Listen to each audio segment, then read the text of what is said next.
जो आपको बीजेपी योगी बोल रही है वही आप देख रहे हैं। 1.5 घंटे में ऑर्डर हो जाता है, 1 घंटे के अंदर सर्वे हो जाता है। अब बुला के कुवैत के शेख को दिखाओ कि तुम्हारी हुकूमत यहां पर क्या कर रही है। बताओ तुम कौन सी तहजीब की मिसाल पेश कर रहे हो। तुम्हारी औलाद जेलों में है करप्शन और क्या चोरियों के नाम पर।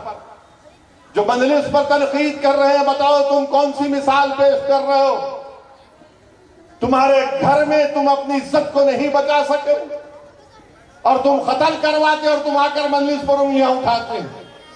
मेरे अजीज दोस्तों और बुजुर्गों, ऐसी ताकतों से हमको अपने नौजवानों को, अपने औलाद को बचाना है जो सिर्फ अपनी जाती मफाद के लिए पूरे माशरे को खोखला करने पर तैयारी कर चुके हैं। मजलिस इत्तेहादुल मुस्लिमीन इंशाअल्लाह ताला इन ऐसे हजरात को, ऐसे शैतानी ताकतों को, ऐसे मंसूबे और तमाम लोगों को हम बता रहे हैं कि अब रुक जाओ, तुम बहुत कुछ नहीं कर सकते। अब हालात बदल चुके हैं, तुम किसी को ब्लैकमेल नहीं कर सकते।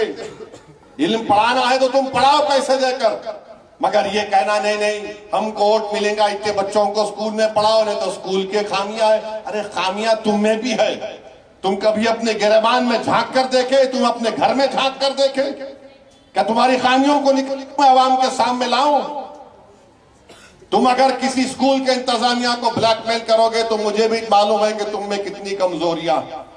मेरे अजीज दोस्तों और बुजुर्गों, आज हमारे मुल्क में आप देख रहे हैं, मैं पुकार पुकार कर आपसे बरसों से कह रहा हूं, अपनी मस्जिदों को आबाद रखो, अपनी मस्जिदों को आबाद रखो। तो यही ये तमाम मुखालिफिन बोलते थे कि ओवैसी, असदुद्दीन ओवैसी जज्बाती तकरीर कर रहा है। आज आपके सामने है, आप भी जानते हैं कि काशी की जो मस्जिद है उसका जुनूबी हिस्से को हम खो चुके हैं।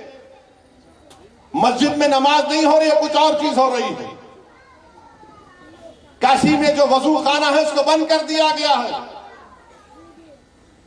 मथुरा की ईदगाहों पर ललचावी नजरें लगा कर बैठे हैं। संभल की मस्जिद का किस्सा आपके सामने है।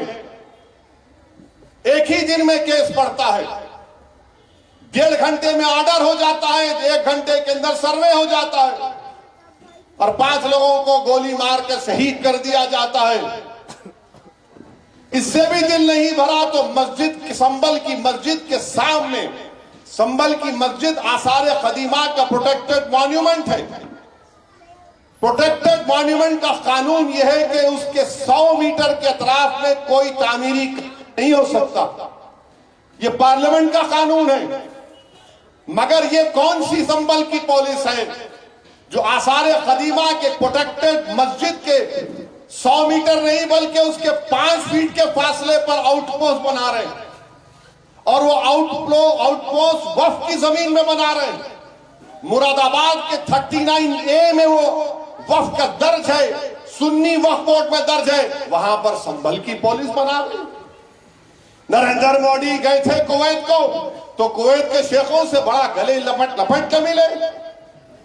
अब बुला के कुवैत के शेख को दिखाओ कि तुम्हारी हुकूमत यहां पर क्या कर रही है। क्या कर रही है उत्तर प्रदेश की हुकूमत? क्यों आउटपोस्ट बना रहे हैं संभल में? ताकि पीछे जो बाउली निकली है उसका रास्ता बंद करना चाहते हैं।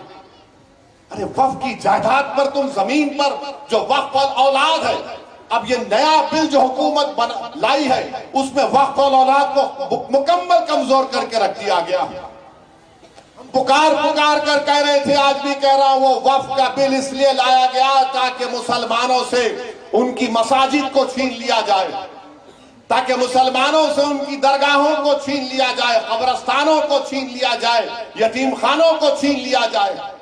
अब आपको दिख रहा है इनकी साजिश कि संभल की मस्जिद के सामने जो जमीन है वो वक्फ औलाद है।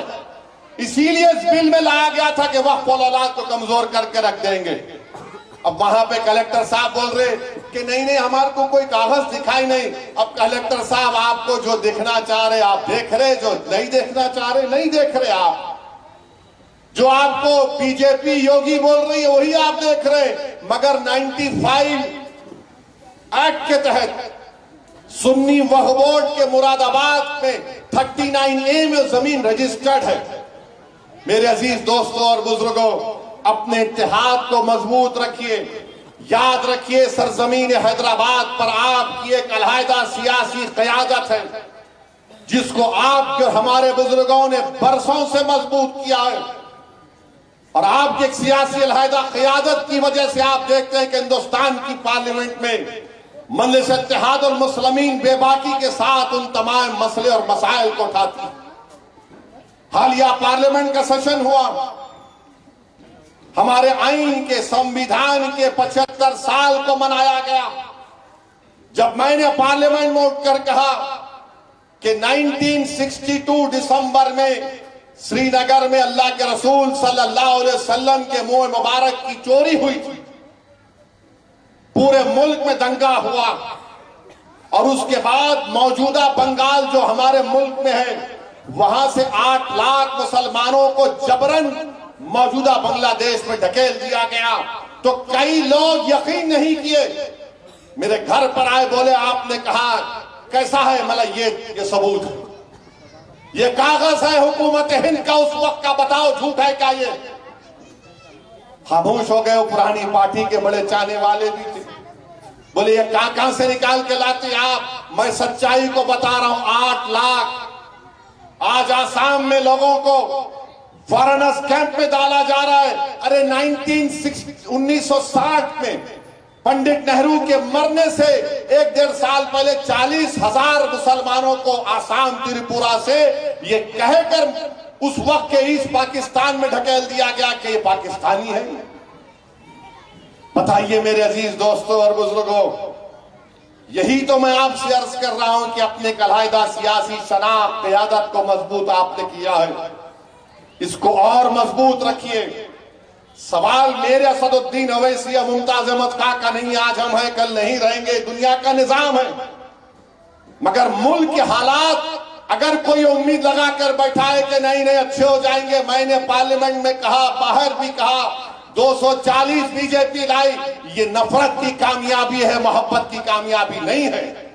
उस वक्त भी लोग यकीन नहीं किया, आज भी कह रहा हूं आपको। ये सब जो नए नए कानून बनाना चाह रहे कि वक्त में असेंबली, पार्लियामेंट और बल्दिया के इलेक्शन करवाए जाएंगे, क्यों करवाए जाएंगे? ताकि इनको फायदा हो जाए।